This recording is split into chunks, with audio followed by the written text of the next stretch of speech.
Bienvenidos hermanos, continuamos con nuestra serie del libro de Esdras y Nehemías.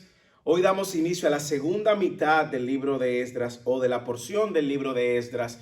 Recuerde que hasta este momento nosotros desde el capítulo 1 al capítulo 6 vimos cómo Dios levanta a Zorobabel como líder junto con Josué, Jesúa, el sumo sacerdote, para construir el templo y liderar esta primera ola de expatriados que regresaban a Israel bajo la dirección de Dios y Dios haber movido el corazón del rey persa Ciro. Bueno, nosotros en esta parte, en esta segunda mitad del capítulo 7 al 10, vamos a ver cómo pareciera que los ciclos se están repitiendo. Vamos a ver un patrón muy similar a lo que sucedió en los primeros 6 capítulos. Y vamos a ver ahora un liderazgo que emerge, el liderazgo de Esdras. Esdras es quien ahora toma otra porción del pueblo de Israel que se había quedado en el exilio y lo trae de retorno a Jerusalén. Y de eso vamos a estar hablando en el día de hoy. Vamos a estar cubriendo el capítulo 7 y el capítulo 8. El título del sermón en esta mañana es La poderosa mano de Dios guiando el segundo retorno de su pueblo. La poderosa mano de Dios guiando el segundo retorno de su pueblo. Vamos a cubrir los capítulos 7 y 8. Y como dije anteriormente, Zorobabel fue ese líder que construye junto con Josué, el sumo sacerdote, este templo como Dios le había dicho. Usted recuerda toda la provisión que Dios dio para este pueblo y cómo se ofrecieron sacrificios y se expiaron pecados y celebraron la Pascua. De eso terminamos la semana pasada. Bueno, ese templo llevó por muchos años el nombre del templo de Zorobabel, así como el primer templo llevó el nombre del templo de Salomón. Ahora Esdras viene con una misión diferente. Ahora Esdras viene a reconstruir la nación, a reconstruir la comunidad de judía y a poder dirigirlos ellos a la verdad de la palabra de Dios. Y es súper interesante lo que vamos a estar viendo en el día de hoy, porque vamos a ver a Dios una vez más siendo el protagonista. No nos perdamos de vista. El protagonista no es Esdras, no es Zorobabel, no es Nehemías. Es Dios detrás, con su mano poderosa, algunos dicen la mano invisible de Dios, dirigiendo a su pueblo y dirigiendo su plan y sus propósitos. Ahora nosotros tenemos un ciclo similar con actores diferentes, porque así como hubo un decreto en los capítulos 1 al 6 por el rey persa Ciro, ahora vamos a ver otro decreto por otro rey persa llamado Artajerjes. Déjeme decirle algo. Desde el capítulo 6 al capítulo 7 de Esdras hay un gap, un espacio de cerca de 60 años, 58, 60 años. Y es en esos 58, 60 años que sucede entre el capítulo 6 y 7, que sucede lo de la narrativa de Esther. O sea, si usted puede continuar leyendo el libro que continúa después de Nehemías, es el libro de Esther. Pero ese libro de Esther se coloca en este espacio, entienden muchos, desde el capítulo 6 y el capítulo 7. Es decir, desde que el pueblo celebró la Pascua con Zorobabel y Josué, el sumo sacerdote, hasta que pasan estos 60 años y Esdras va a Babilonia y allá entonces a traer el remanente, un grupo de menos de 2,000 personas, entienden algunos. Es interesante también destacar que han pasado hasta este momento, desde el capítulo 1 al capítulo 7, 80 años luego de que el pueblo de Israel en su primera ola regresara a Jerusalén como nación. Así que esto es a modo de introducción, de manera que ahora podemos ver en nuestros textos la mano de Dios obrando. Dios obrando ahora, dirigiendo a este líder, un líder con carácter, con integridad, dirigiéndolo a la palabra de Dios, dirigiendo a la nación a tener un retorno hacia la palabra, instruirle la palabra, moviendo el corazón del rey Artajerjes. Y vamos a ver algo similar en los capítulos ya posteriores de la semana próxima, 9 y 10. Vamos a ver una oposición que se levanta, igual como sucedió en la primera parte que hemos visto hasta el momento. Entonces, han pasado casi ya cerca de 80 años desde el primer regreso exiliado bajo el liderazgo de Zorobabel, y ahora Dios levanta a Esdras. Y aparentemente en este tiempo, durante todo este tiempo, el pueblo de Israel no lo estaba haciendo muy bien. Aparentemente ellos no habían crecido espiritualmente como se esperaba. Aparentemente muchos de ellos se habían corrompido en matrimonio con mujeres de naciones paganas, y todo eso va a repercutir a partir del capítulo 9, que lo vamos a ver la próxima semana. Así que vamos a ver la mano de Dios juntos, vamos a ver, te invito a que veamos la mano de Dios obrando,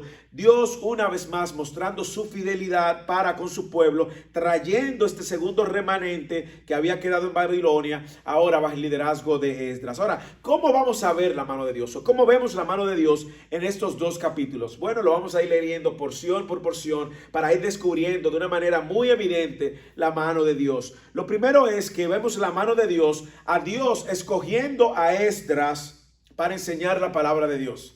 Vemos la mano de Dios, a Dios escogiendo a Esdras para enseñar la palabra de Dios. ¿Por qué? Porque Esdras está ligado al linaje sacerdotal y esto es una manifestación muy evidente de la gracia de Dios. Vamos a leer los primeros versículos del capítulo 7, los versículos 1 al 5.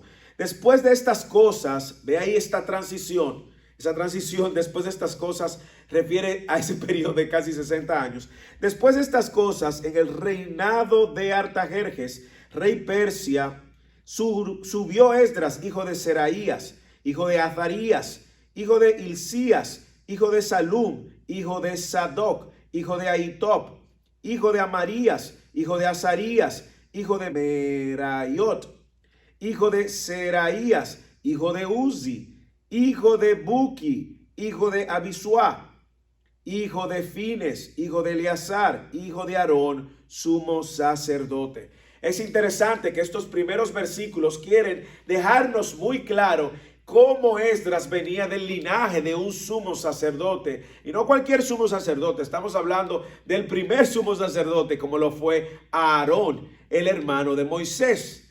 Lo recuerda ya que fue el primero en expiar sacrificios por el pueblo. Dios levantó cuando sacó al pueblo de Egipto. Y aquí vemos que el hecho de que Esdras esté conectado al linaje de Aarón es una provisión de Dios para este pueblo. En este nuevo retorno, Dios ya había pensado en este hombre que estaba conectado con el linaje sacerdotal y que era necesario que este hombre fuera un hombre que conociera la palabra y conociera la tradición. Imagínense, si su linaje viene de Aarón, el sumo sacerdote, los hijos de los hijos de los hijos de Aarón, hermano de Moisés, eran personas que conocían muy bien la palabra de Dios, que habían entendido la responsabilidad de pasar de generación a generación, a generación a generación, las verdades de la palabra de Dios, de manera que Esdras fue uno de los beneficiados de este linaje porque fue instruido por todo lo que sus ancestros habían escuchado y habían visto y que repetían de una manera muy clara. Esta genealogía nos habla mucho acerca de Dios, no tanto de Esdras, pero así acerca de Dios, que una vez más cuidadosamente está llevando a cabo su plan, está cumpliendo sus promesas, manteniendo su pueblo, manteniendo un pueblo que con el cual él había pactado y que él ahora continuaba desarrollando para continuar su promesa de que por medio de este pueblo, de este linaje, vendría uno que iba a restaurar todas las cosas. Pero no solamente vemos la mano de Dios escogiendo a Esdras para enseñar la palabra porque está ligado al linaje, sino que Esdras era experto en la ley de Moisés. No era cualquier persona. Lea el versículo 6, y es importante porque el 6 nos va a enseñar mucho luego adelante. Este Esdras subió de Babilonia y era escriba, experto en la ley de Moisés que el Señor Dios de Israel había dado. Esdras 7, capítulo 7, versículo 6 nos dice no solamente que él venía del linaje de Aarón, del sumo sacerdote, sino que también él era un experto en la ley, era una persona ágil, una persona que podía interpretar correctamente toda la Torá, que tenía un conocimiento en detalle. Aparentemente, en el caso de Esdras, no solamente él tenía el conocimiento, sino que también tenía la habilidad, y aparentemente estas dos cosas fueron de beneficios para el pueblo de Israel. Y Dios aquí ha escogido a un hombre que viene del linaje, que conoce la ley, que era ágil, que conocía, tenía un entendimiento de los profetas y de la ley. Y estos dos factores van a ser importantes para todo lo que va a suceder en lo adelante. Dios había bendecido a Esdras con la habilidad de manejar esta Torá o estas escrituras hasta el momento con mucha precisión y mucho entendimiento.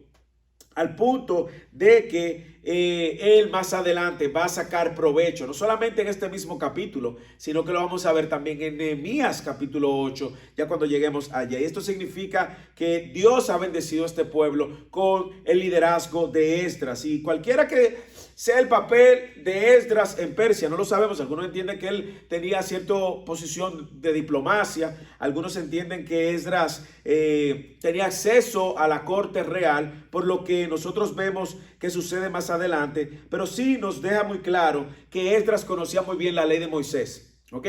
Esdras conocía muy bien la ley de Moisés, no solamente porque él está ligado ancestralmente, porque al linaje de Aarón, hermano de Moisés, sino que también él había sido expuesto y aparentemente su corazón había sido inclinado a conocer la palabra de Dios. Nosotros también vemos que la mano de Dios se hace evidente al escoger a Esdras enseñar la palabra de Dios, no solamente porque estaba conectado al linaje del sumo sacerdote Aarón, no solamente porque Esdras era un experto de la ley, sino también que la Biblia dice claramente que la mano de Dios estaba sobre Esdras. Lee el versículo 6b al 9. Este Esdras subió de Babilonia y era escriba experto en la ley de Moisés, que el Señor, Dios de Israel, había dado, y el rey le concedió todo lo que pedía. ¿Por qué? Porque la mano del Señor su Dios estaba sobre él. Versículo 7, y también algunos de los hijos de Israel, de los sacerdotes, levitas, cantores, porteros y sirvientes del templo, subieron a Jerusalén en el año séptimo del rey Artajerjes. Y él llegó a Jerusalén en el quinto mes, era el año séptimo del rey, porque el primer día del mes primero comenzó a subir de Babilonia, y el primer día del mes quinto llegó a Jerusalén. Así que le tomó cerca de 4 meses, ¿cierto? Pues la mano bondadosa, otra vez, aquí está la mano de Dios. La mano bondadosa de su Dios estaba sobre él. La mano bondadosa de su Dios estaba sobre él. Usted ve cómo aparece esta frase 2 veces. El énfasis que quiere hacer de que la mano de Dios está sobre él. De ahí nace el título del sermón. La mano de Dios es que está guiando a este pueblo. Y lo inicia y lo hace evidente primero escogiendo el liderazgo de Esdras, escogiendo a Esdras, quien está conectado al sumo sacerdote, quien era un conocedor de la palabra de Dios, de la Torá, de la ley, y que también Dios había puesto su favor delante de él. Y él, si él conocía muy bien la Torá, de seguro que conocía también la historia de José. ¿De acuerdo? José, si hay algo que nosotros vemos de manera consistente en la historia de José, es que dice que la mano de Dios estaba, el favor de Dios estaba con José. Y José había sido favorecido en cada una de las dificultades que él había atravesado. ¿Por qué? Porque el favor de Dios, la mano de Dios estaba sobre José. Él tenía muy consciente esto. Y aquí nosotros vemos cómo,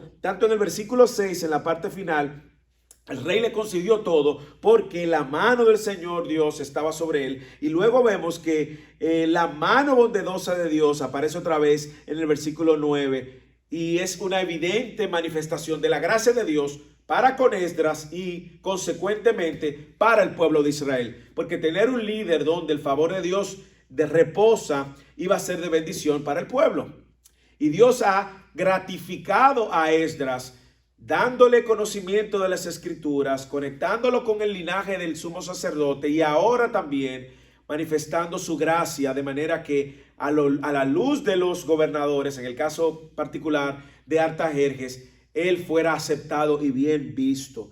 Así que el favor de Dios está con Esdras, lo menciona varias veces en el 6b y en el 9, pero también lo vamos a ver más adelante en el 28, versículo 28 vuelve y lo menciona. Así que vemos que Dios, la mano de Dios guiando a su pueblo, escogiendo a Esdras, que está conectado con el linaje, que es conocedor de las escrituras, que el favor de Dios está sobre él, pero también vemos a Dios escogiendo un hombre que está comprometido con la palabra de Dios. Aquí está el compromiso, la responsabilidad de Esdras. No solamente es tener el favor de Dios, no solamente es tener la palabra de Dios ahí, es qué compromiso yo tengo con esa palabra. Y es lo que vemos en Esdras. Esdras mostró un compromiso. Lee el versículo 10 conmigo. Ya que Esdras había dedicado su corazón a estudiar la ley del Señor, a practicarla y a enseñar sus estatutos y ordenanzas en Israel. La palabra clave aquí es Esdras ha dedicado su corazón a estudiar la ley del Señor. Esta es la responsabilidad de él. Dios le pudo haber dado el linaje, conectado con el linaje, le pudo haber dado un conocimiento de la palabra. Ahí está la Torá para que la estudies. Tus padres, abuelos, tatarabuelos la han estado estudiando y repitiendo. Pero mire aquí la responsabilidad de él. Él dedicó en su corazón estudiar la palabra, la ley, practicarla y enseñarla. Lo que vimos en el versículo 6, donde dice que Esdras subió de Babilonia y era escriba experto en la ley de Moisés que el Señor Dios de Israel había dado. Ahora nosotros vemos que él era experto. ¿Por qué? Porque había dedicado su corazón a estudiar la ley. Él no era un experto porque de repente toda la información estuvo en su mente. ¿Cuánto quisiera yo que me pusieran una memoria externa que me hiciera ver todo y entender toda la escritura? No, es una responsabilidad diligente que Esdras tuvo y que nosotros como creyentes debemos de tener. Usted no va a conocer la palabra de Dios solo viniendo o escuchando los servicios o viniendo a la iglesia. No, usted debe diligentemente disponer en su corazón. Claro que la palabra de Dios nos va a edificar semanalmente, amén. Que vamos a crecer en los estudios de la semana, amén. Pero es más que eso. La palabra de Dios debe ser estudiada con diligencia, con seriedad. Mire la progresión, porque yo creo que esta progresión ha sido inspirada intencionalmente. Dice que primero dedicó en su corazón a estudiar la ley del Señor. Segundo, practicarla. Y tercero, enseñarla. ¿Ok? Estudiarla, practicarla y enseñarla. Primero, la disposición del corazón. No haces nada con tener la disposición del corazón si eso no se mueve en una acción. Él dispuso en su corazón estudiarla, la estudia. Y mire algo interesante. Él no la estudia por estudiarla. Él la estudia para practicarla, para ponerla en su vida práctica. Y esto es impresionante. ¿Por qué? Porque ¿cuántos de nosotros queremos estudiar la escritura solo para tener el conocimiento y para creernos que somos y sabemos y somos los últimos? No. Si la teología, el conocimiento de Dios no baja al corazón y se manifiesta en una vida práctica, nos va a inflar de orgullo, nos va a hacer legalistas, fariseos. No hacemos nada con la información aquí. Esa información tiene que bajar a nuestro corazón y luego tiene que manifestarse en nuestro estilo de vida. Y es lo que él hace. Mire la progresión, dispone su corazón. Y yo espero que al final de este sermón usted, igual que Esdras, yo igual que Esdras, hagamos de esto una verdad, dispongamos en nuestros corazones. Segundo, estudiarla, ok, hay un ejercicio, un sacrificio, una inversión del tiempo. Tercero, practicarla y luego enseñarla. No enseñe si no la practicas, si no la obedeces. Como dicen algunas versiones, que él la estudió, la obedeció y luego le enseñó. No trates de enseñar algo que tú no estás obedeciendo. Eso se llama fariseísmo o legalismo. Sucede a veces nosotros con los padres que queremos que nuestros hijos hagan algo que nosotros no estamos modelando. Le decimos a nuestros hijos, ora, pero nosotros no estamos orando. Le decimos a nuestros hijos, lee la Biblia, pero tus hijos nunca te han visto leyendo la Biblia. Le decimos a nuestros hijos, perdona, pero tus hijos nunca te han visto pidiéndole perdón. Entonces nosotros debemos de ver que la palabra de Dios debe de nacer, ese deseo en nuestros corazones, para luego diligentemente estudiarla. Ahí nos vamos a encontrar con la atención del tiempo. Tenemos que sacar el tiempo, darle prioridad. Segundo, de las distracciones, el celular, las redes sociales, el entretenimiento que compite. Somos muy fáciles en durar 2 horas viendo una película y no duramos 20 minutos con la Biblia abierta tratando de entender lo que el texto dice. ¿Usted entiende? Hay que ser diligente. Hay que ser diligentes y poner a un lado todo y darle prioridad a la palabra de Dios. Luego hay que ponerle en práctica el reto, lo que los teólogos llaman ortopraxis. Es una manera, una palabra así bien para el domingo, para que la uses cuando almuerces o cenes con tu familia. La ortopraxis, poner en práctica la ortodoxia, lo que entendiste, lo que aprendiste. Y aquí está el otro reto. Esto va a requerir que nosotros ser coherentes con lo que Dios nos ha llamado a hacer y poner en práctica lo que hemos decidido obedecer. Y finalmente enseñarla. enseñarla a la luz de cómo la has obedecido, no enseñarla desde el marco de la teoría. ¿Por qué? Porque no es consistente. Al contrario, puede incluso ser de tropiezo cuando tú enseñas algo que no vives. Yo no pudiera decirle a la iglesia, oren si el pastor no está orando. No le puedo decir a la iglesia, estudie la escritura si el pastor no está estudiando la escritura. Yo debo de obedecer eso primero para luego entonces demandar que lo hagan y enseñarles que lo hagan. Así que aprendamos de Esdras. ¿Por qué? Porque la gente necesita, el cristiano necesita conocer la escritura. Necesitamos ser entendidos en la palabra de Dios. Me hace eco la palabra de Pablo, 2 Timoteo capítulo 2, versículo 15, donde él dice, procura presentarte a Dios como un obrero aprobado, que no tiene de qué avergonzarse, y dice que maneja la palabra de verdad con precisión. Es esa palabra que ha revelado a Cristo. Es esa palabra que nos ha revelado el Evangelio. Y estamos llamados como cristianos ¿a qué? A conocer la palabra que reveló a Cristo, que reveló su Evangelio y la buena noticia, para entonces compartirla fielmente y enseñarla fielmente. Dios usa su palabra para que la gente venga a Cristo. Romanos 10, 16, 17. La fe viene por el oír, y que oigan el oír la palabra de Dios. Entonces, el compromiso de nosotros a la luz de la historia de Esdras y del compromiso que él mostró, dedicó en su corazón, estudiarla, ponerla en obra, practicarla y luego enseñarla, debe de modelarnos a nosotros en el llamado que Dios nos hace de hacer lo mismo. Así que no pierdas de vista, aquí es Dios quien está obrando, pero hay una responsabilidad también del hombre que ha decidido poner en su corazón esto para servir y ser obedientes. Entonces, como hemos visto la mano de Dios en el segundo retorno, primero escogiendo a Esdras. Ya vimos todo lo que Esdras hizo, escogiendo a Esdras para enseñar la palabra. Esdras conectado al linaje del sumo sacerdote Aarón, conectado también con una expertise de la palabra de Dios, el favor y la mano de Dios sobre él, pero también vemos que él diligentemente su responsabilidad. Lo segundo es que vemos a la mano de Dios en el segundo retorno de su pueblo, Dios moviendo el corazón del rey para dirigir a Esdras en el retorno. Dios mueve el corazón del rey para que Esdras dirija el retorno del segundo exilio. Vamos a leer porción por porción desde el versículo 11 al 28. Y cuando nosotros vemos a Dios moviendo el corazón del rey, observe cómo lo hace. Primero el rey, me llama la atención de una manera increíble, cómo este texto revela cuánto Artajerjes había sido atraído por Dios, había sido movido por Dios. Observe cuántas veces él usa la palabra de Dios, la casa de Dios, para la ofrenda de Dios, de una manera incluso temerosa, con respeto. Aquí hay una obra de Dios. Por eso es que aquí no hay otro protagonista que no sea Dios. Y mira cómo Dios mueve el corazón del rey para que Esdras dirija el retorno. Lo hace primero el rey reconociendo la capacidad de Esdras. Versículo 11. Esta es la copia del decreto que el rey Artajerjes dio al sacerdote Esdras, el escriba instruido en la palabra de los mandamientos del Señor y de sus estatutos para Israel. Aparentemente el rey reconoce esta capacidad porque Esdras había mostrado esta capacidad. ¿Ok?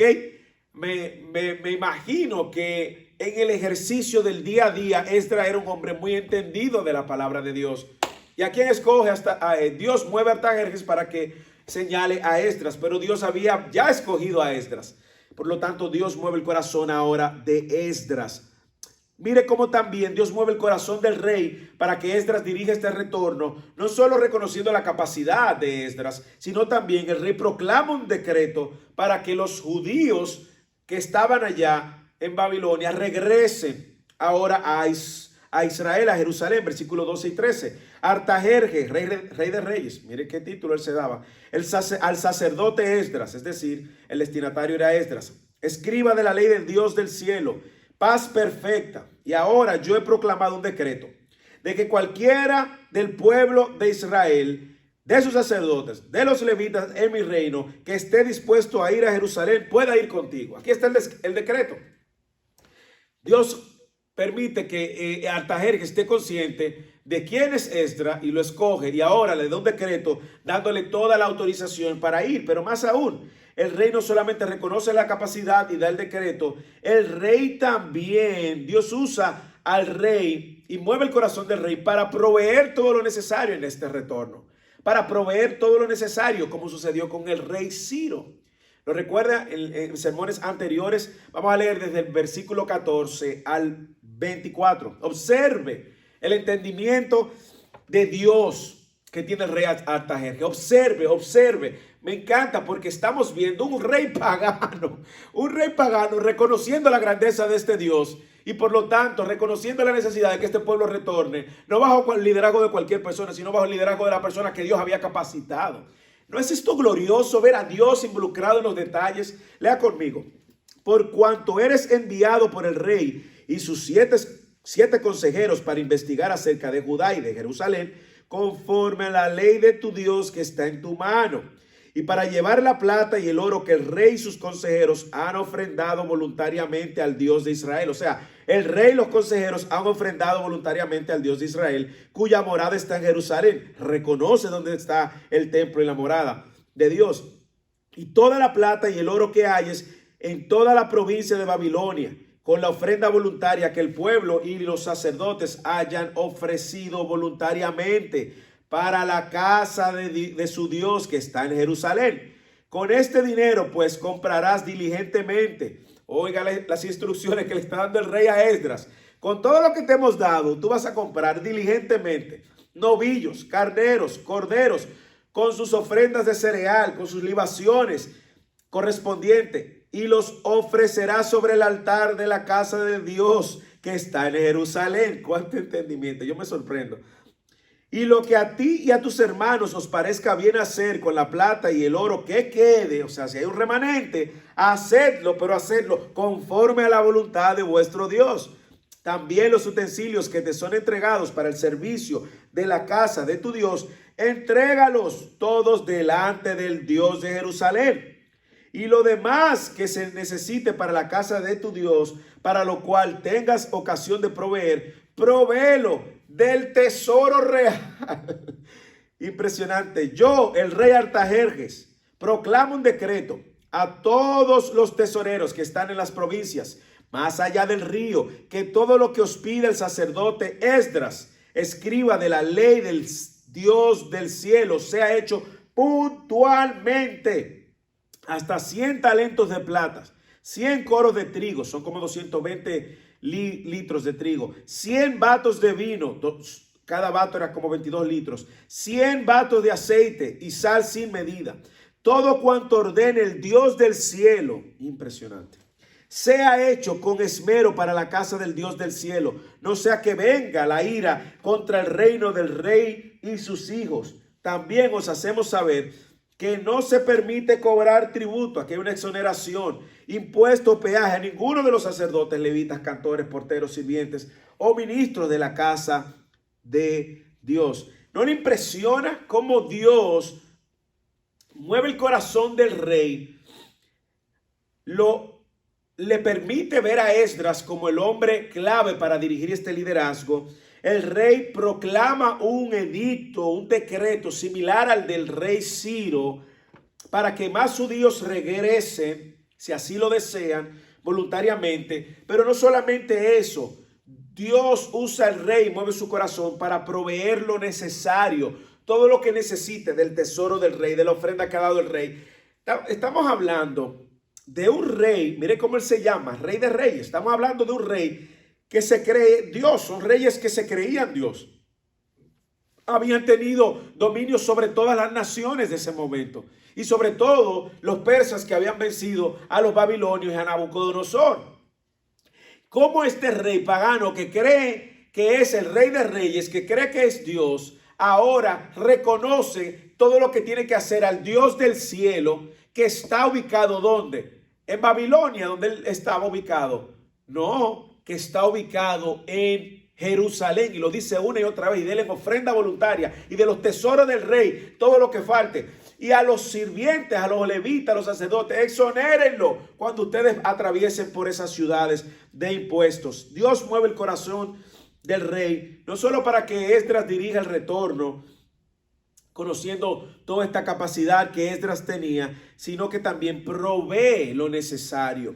Y una vez más, yo creo que esto nos recuerda la fidelidad de Dios. Esto nos tiene que recordar a Dios, hermanos. Nos tiene que recordar cuán fiel es Dios. Nos tiene que recordar la grandeza de nuestro Dios. Dios está en control de los detalles. No solamente del gran plan que Él tiene para restaurar el pueblo a su pueblo y traer el remanente faltante en este segundo retorno. No, Él está pendiente de los detalles que tienen que ver con las necesidades físicas, materiales, con lo que iban a ofrendar, con lo que iban a ofrecer en holocausto, con los mismos ministros que se dedicaban al servicio del templo para que exoneraran de impuestos o de pagos en las demás ciudades.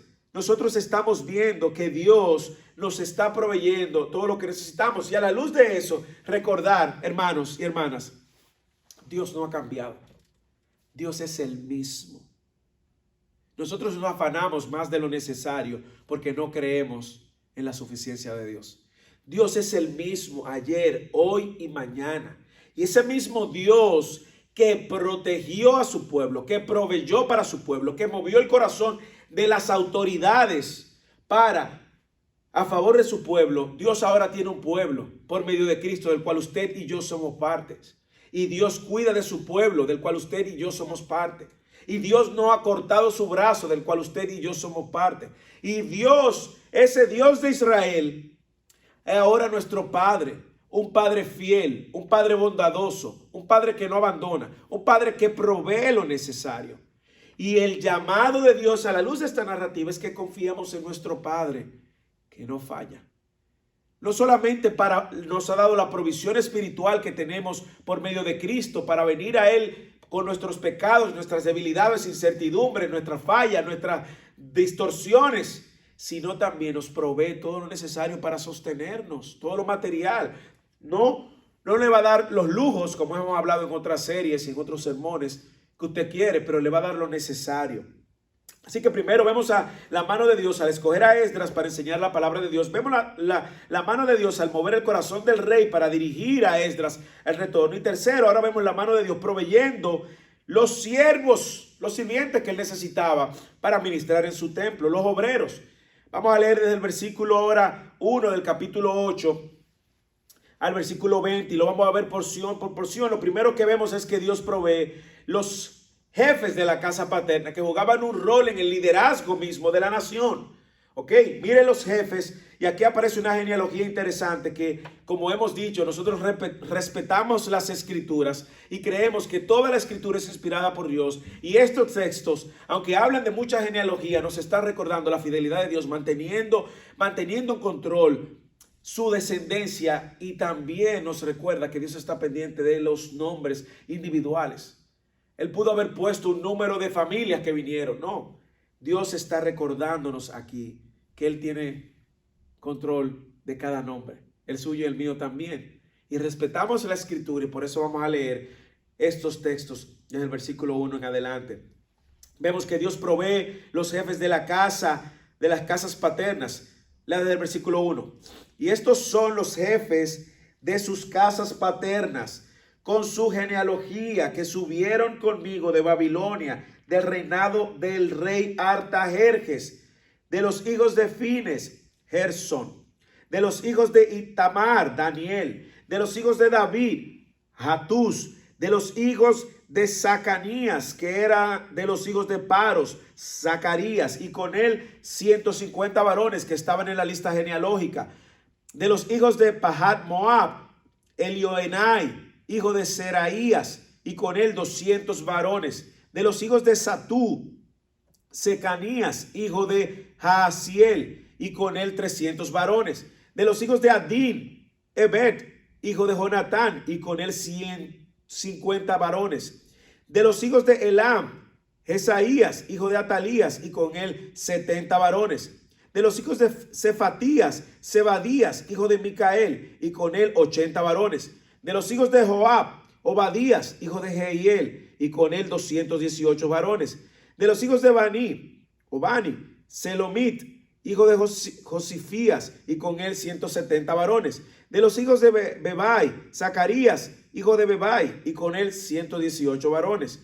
De los hijos de Asgad, Hanán, hijo de Hakatán, y con él 110 varones. De los hijos de Adonicam, los postreros, cuyos nombres son estos: Elifelet, Jehiel, Semaías, y con ellos 70 varones. Y de los hijos de Bigvai, Utai, Zabud, y con ellos 70 varones. Le he dicho anteriormente, usted tiene aquí una lista tremenda para llamarle al nombre de sus nietos, hijos o algún...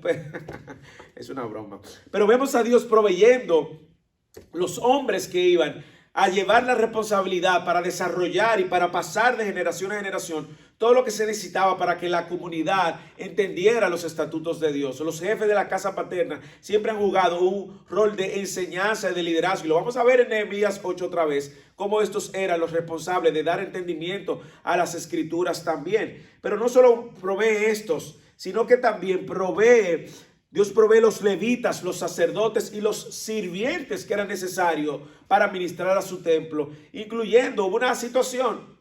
Ellos en la lista de los que retornaban no había más levitas. Mírelo ahí, el versículo 15. Y los reuní junto al río que corre a Ahava, donde acampamos 3 días, y habiendo buscado entre el pueblo y los sacerdotes, no hallé ninguno de los hijos de Leví allí. Wow, tremendo problema ahora. No tenemos levitas. Por eso envié a llamar a Eliezer, a Ariel, Semaías, el Natán, Jarib, el Natán, Zacarías, Mesulam, jefes, y a Joiarib y a el Natán, hombres sabios. Buscó jefes y hombres sabios, y los envié a Ido, jefe en localidad de Casifia. Puse en la boca de ellos las palabras que debían decir a Ido y a sus hermanos, los sirvientes del templo en la localidad de Casifia.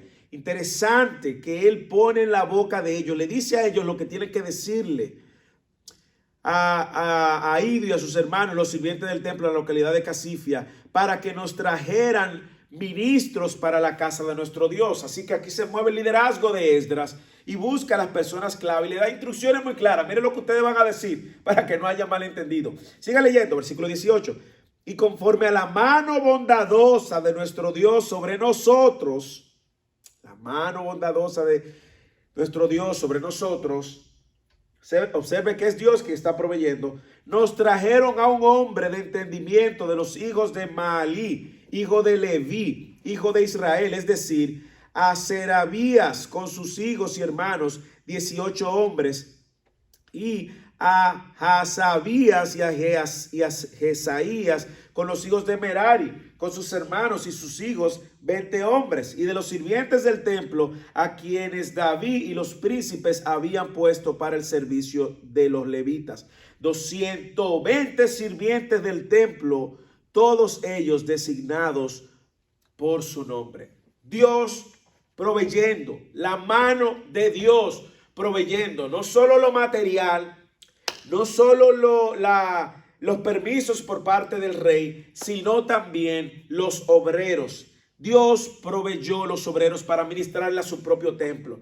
Yo creo que de igual manera, en el contexto nuestro, First Living en español, esto nos deja una gran enseñanza. Dios es quien provee.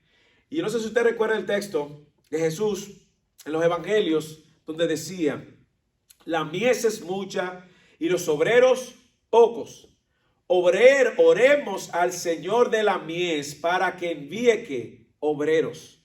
Dios es el mismo. Y en el Antiguo Testamento, Dios era quien estaba enviando obreros para ministrar a su templo. Y ahora, en el presente 2020, Dios es quien sigue enviándonos obreros, siervos, sirvientes, para ministrarle ahora al cuerpo de Cristo. Usted es parte de eso. Usted que es parte de First Living en español, es una oración contestada. Dios ha estado enviando y trayendo hombres y mujeres comprometidos a servir con humildad fielmente al cuerpo de Cristo para la edificación del templo, de su iglesia, del cuerpo de Cristo. Y muchos están en el proceso de hacerse miembros para servir con sus dones y sus talentos. Y yo le doy gracias al Señor porque hemos visto esto mismo que sucedió con el pueblo de Israel bajo el liderazgo de Esdras, Dios enviando y supliendo las manos y los hombres y mujeres necesarias para ministrar. Es lo que nosotros vemos aquí una vez más.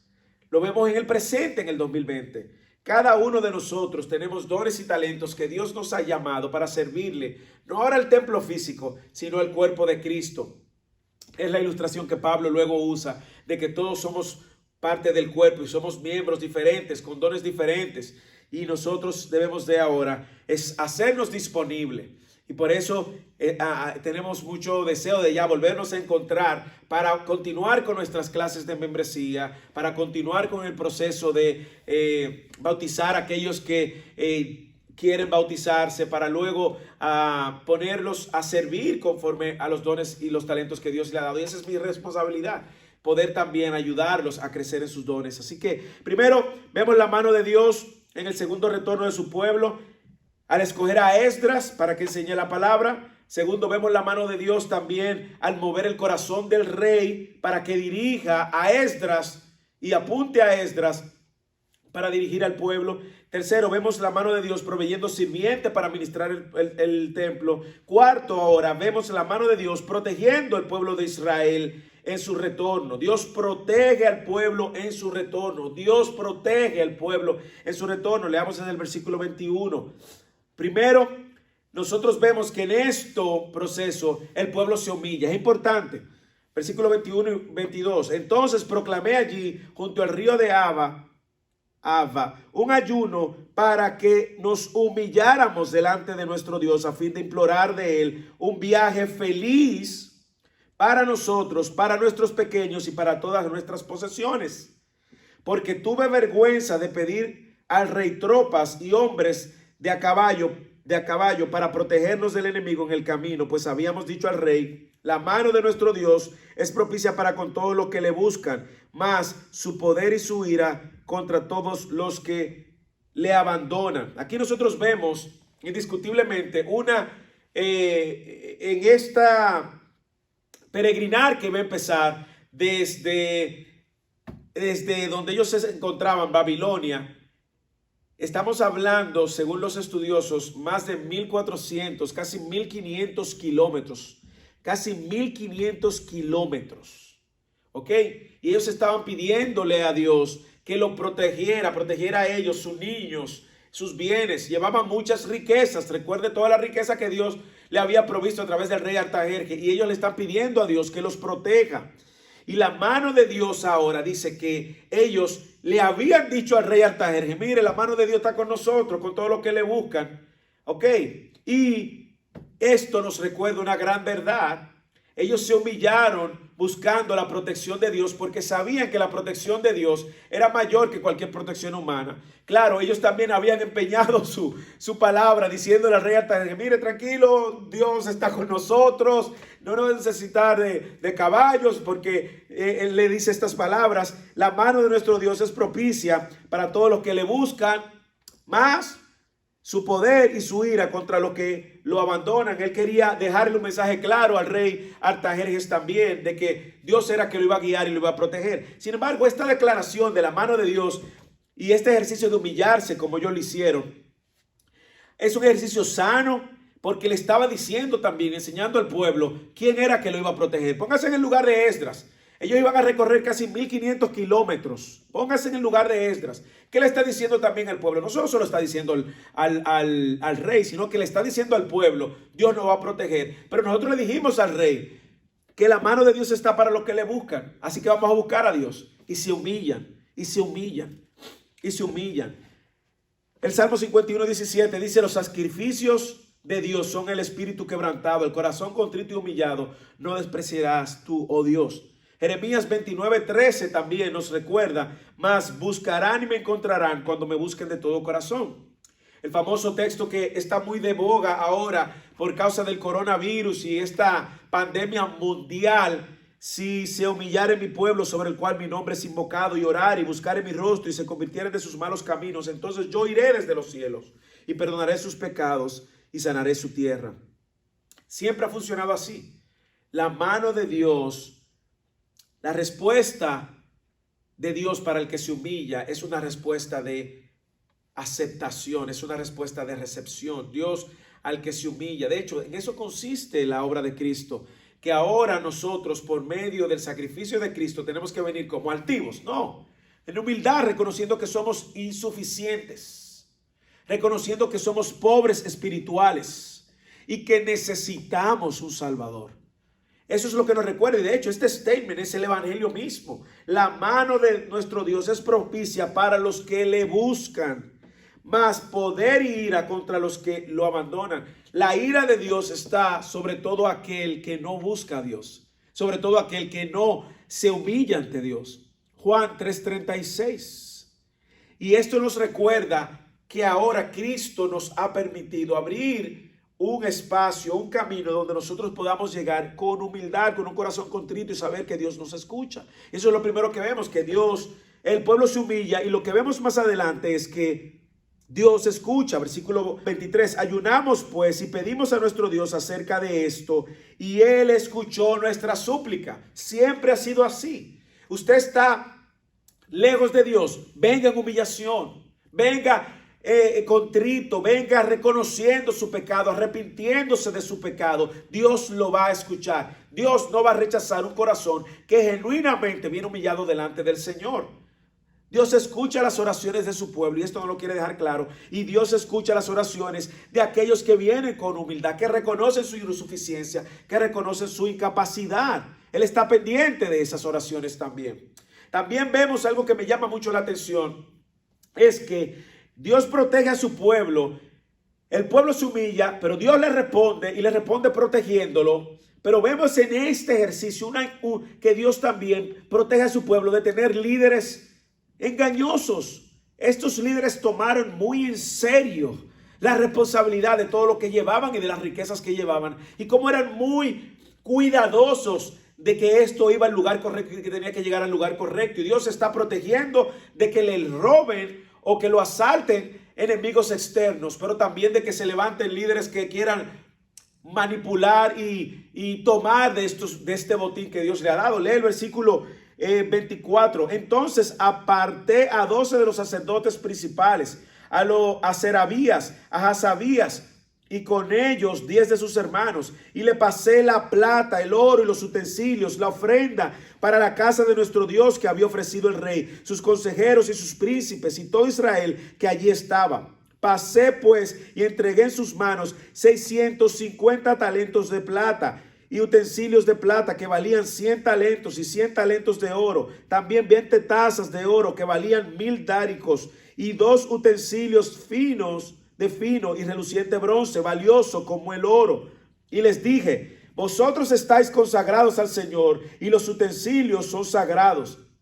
Y la plata y el oro son ofrenda voluntaria al Señor, Dios de nuestros padres. Velad y guardarlos hasta que lo peséis delante de los principales sacerdotes, los levitas y los jefes de la casa paternas de Israel, de Jerusalén, en las cámaras de la casa del Señor. Los sacerdotes y los levitas recibieron la plata, el oro y los utensilios ya pesados para traerlos a Jerusalén, a la casa de nuestro Dios. Así que esta protección de Dios no solamente era de los enemigos externos, sino también de que se levantara a alguien que robara o que no llegara completa a esto y que tomara para sí el botín. Tristemente, vemos mucho de esto en el pueblo de Dios hoy, dentro de muchas falsas enseñanzas del evangelio de la prosperidad, gente cogiendo, tomando dinero de las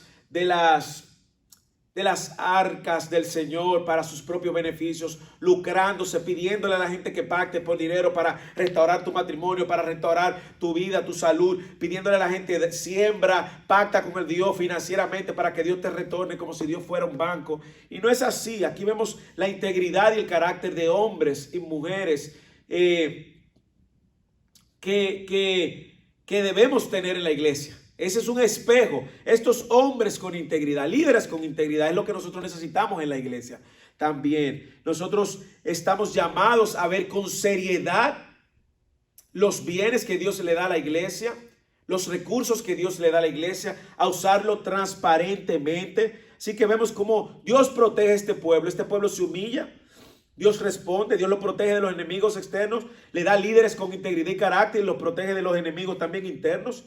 Y luego también vemos cómo los protege de los enemigos externos ahora de una manera más clara. Partimos al río Ahava el día 12 del mes primero para ir a Jerusalén y la mano de nuestro Dios estaba sobre nosotros y nos libró de la mano del enemigo y de las emboscadas en el camino. Y llegamos a Jerusalén y nos quedamos allí 3 días. Y al cuarto día la plata, el oro y los utensilios fueron pesados en la casa de nuestro Dios y entregados en manos de Mermot, hijo de sacerdote Urías, y con él estaba Eleazar, hijo de Fines, y con ellos estaban los levitas, Josabat, hijo de Jesúa, y Noadías, hijo de Beniú.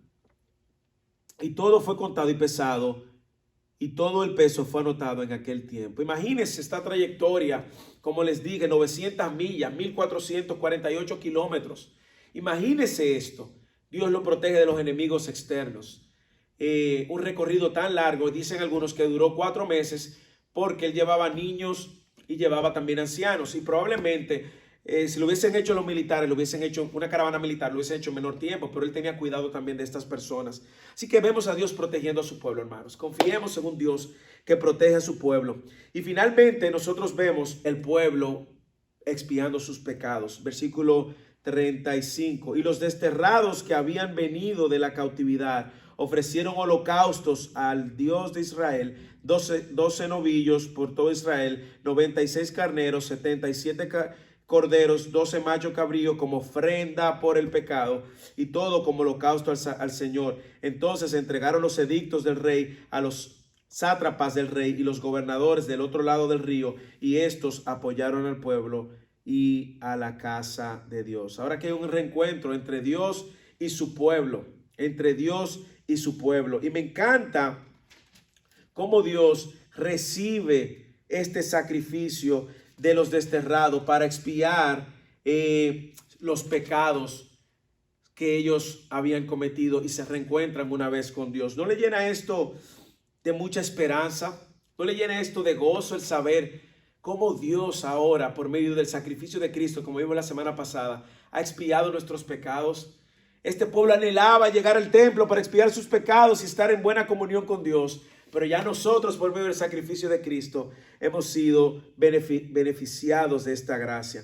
Impresionante cómo Dios levanta a este hombre Esdras, cómo la mano de Dios al escoger a Esdras, que fue animado al saber que la mano de Dios estaba sobre él, como leímos anteriormente. Vimos cómo la mano de Dios se manifestó a mover el corazón del rey Artajerje, reconociendo que este es el Dios a quien hay que darle tributo y todas las riquezas y proveyéndole lo necesario. Vemos a Dios también proveyendo los obreros para ministrar en su templo. Y finalmente vemos a Dios, la mano de Dios para proteger a su pueblo. Y yo creo que esa protección que Dios le dio a este pueblo en aquel momento es la misma protección que tenemos ahora en Dios por medio del Cristo. Una protección de que nuestros mayores enemigos no pueden ya hacernos daños. Satanás no puede hacer nada en la vida de un creyente al menos que Dios lo permita. El mundo es un enemigo vencido, Cristo lo venció. El pecado, éramos esclavos, Cristo lo venció en la cruz. Y la muerte, el mayor de los pecados. En Cristo tenemos la vida eterna y Cristo también la venció por medio de su resurrección. Dios nos ha guardado de sus enemigos. Pero también usted quizás pensará, bueno, pero ¿y qué de el coronavirus? Dios también nos protege, hermanos. Confiemos en que Dios nos protege. Y si Dios permite el coronavirus llegue a tu vida, pues debes entender que Dios lo permitió. Y por más protección humana que tú hayas logrado, Dios lo permitió. Y Dios con eso va a tratar contigo, con tu vida, con tu familia. ¿Usted sabe algo? La Biblia dice, si Jehová no guarda su casa, en vano trabaja lo que la guardan. Qué bueno que Dios guarda la vida de sus hijos. Ese mismo Dios que protege y protegió a su pueblo en múltiples ocasiones en el Antiguo Testamento. Es el mismo Dios que nos protege y nos guarda hoy. No solamente nos guarda del coronavirus, nos guarda de lo peor, de la muerte eterna, porque en Cristo tenemos vida eterna. Así que en esta mañana es nuestra oración que tú puedas atesorar las verdades de quién es Dios para que vivas de una manera coherente con lo que Dios nos ha llamado. Y también recordar la actitud de Esdras, disponer en su corazón conocer la Escritura. Ese Dios que nos protege está revelado aquí en su palabra. Y Él dispuso en su corazón conocerla. Él diligentemente estudió eso. Diligentemente la puso por obra, la obedeció y diligentemente la enseñó. Que Dios nos ayude, porque es mucho de lo que podemos hacer en este tiempo de cuarentena. Que el Señor te bendiga. Si no tienes a Cristo, es nuestra oración que puedas venir a Él para ser beneficiado de la gracia que Él nos ha dado por medio del sacrificio de Cristo en la cruz del Calvario. Pasa tiempo ahora con tu familia, responde alguna de las preguntas que te hemos suministrado, reflexiona en ella y luego pasa un tiempo de oración respondiendo a lo que Dios nos trajo en esta mañana. Que el Señor te bendiga.